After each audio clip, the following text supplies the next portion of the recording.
Hey everyone, it's Monkey and FTW back with yet another episode of the RCT 3 challenge. And today we're going to tackle the inverted vertical shuttle roller coaster. Yet another inverted roller coaster. I think after this one there's one more left and then we're done with the inverted coasters. And this one is different in the way that it actually allows you to make vertical chain lifts, so that's really cool, and also vertical drops. So that's definitely what I wanted to incorporate in this one, which you can see it goes up vertically, then it drops vertically into this big 0G roll, overbank turn, into a brake run, and then from here on out I wanted to have a few smaller inversions, like let's say that kind of cobra roll, whatever, corkscrew, another kind of like corkscrew that turns back. I still don't know what that element is called. And then it goes back to the station. So in terms of design, it's pretty simple. And again, roller coaster like this, you don't have a whole lot of options, unfortunately, but I still tried to make it a nice little roller coaster that packs a decent punch. Now let's go ahead and kill the supports here. And I'm going to go ahead and start off just like the previous roller coaster, the inverted roller coaster. I'm going to start off with JCAT Steelworks and just use the standard A-frame supports to support the ride. Because this is a very efficient and fast way that you can support the ride with custom scenery, and it doesn't look too bad. It took me a little bit of time to figure out the supports for the 0G roll because, of course, I didn't want them to block this lower bank turn. I don't want the POV to have it where you ride it and then you get hit in the face with a support beam. So, I'm trying to avoid that. So I'm going to go ahead and fix the terrain here a little bit, save it, make sure it, if it crashes, at least I'm able to save it.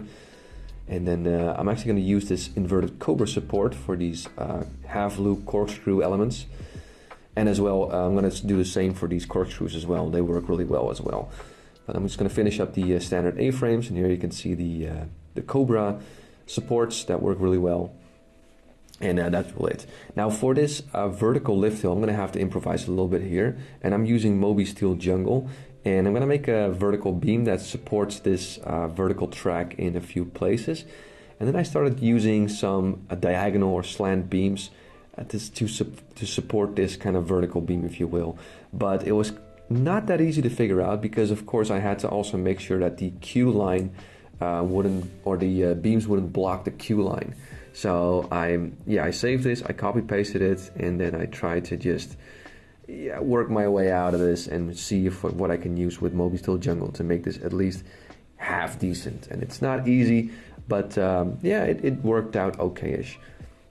So here I'm adding the catwalk for the mid-course brake run as well as the end brake run. And here I also want to do something different for the queue a little bit. You'll see that in just a bit. So I'm just going to correct some supports here, and here you see the difference. So here I'm going to use the add-on SKHR91, whatever it's called, and I'm going to use this to create some shade for the guests. Normally I use this for the station, but here I am using it for the queue line. I thought it looked pretty cool. I'm going to plop down my standard station design that I really like, and it's starting to come together. So in order to make things a little bit more interesting in terms of the surroundings, I'm adding a few lakes here, and I'm going to use some sand texture to spice it up a little bit, and now I'm going to start adding the trees. So I wanted to do a little bit more in terms of the surroundings here, so it's not just trees again.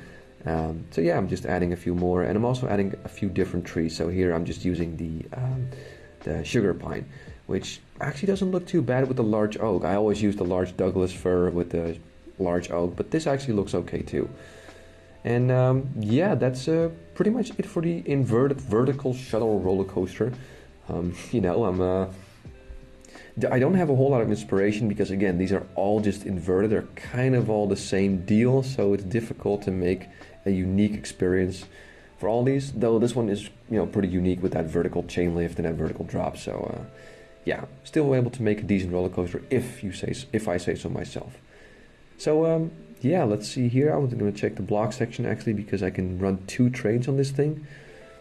And I think it's time to ride this, so let's have a look. Okay, here we go. And I need to remove that, it smacks you in the face. That's alright, I can change that after we're done. It looked really weird to be inverted vertical. That must feel so weird if you would actually ride this. Okay, here we go. Into the turnaround element. Here we go into that big vertical drop. Down below is the Q pad. That's actually quite cool. Into that 0G, which is really janky compared to the 0G roll of the extended coaster. Large overbank turn here. And then into our brake run. Nice. Yeah, could maybe slow it down a little bit less, but still, that's fine. I could tweak it later. There you go, into our kind of cobra roll. And then a little bit of a camelback. Here we go into our final inversions. First, we get a big corkscrew over the station. And then we get another corkscrew that turns back right next to where the guests walk. So that's actually really cool. I like that. And then we have a nice little lake next to the final turn. And there we go at the end of the station. Nice. So there you go. Yeah, that's the inverted vertical shuttle roller coaster. Let me just really quickly fix this thing right here, because that'll mess with people's heads. So yeah, I can maybe change that a little bit later on, but for now that's okay. And again, I could tweak the brakes of the mid-course brake run a little bit more, but for now, this is a pretty good one. I like it. I like the color scheme too, kind of white with that kind of pastel green, pistache green, whatever it's called. But I like it. It's a nice little roller coaster, especially that vertical lift hill is pretty cool. So there you go, guys. Thanks again for watching this video. I'll be back soon with another episode, but until then, have yourself a wonderful day.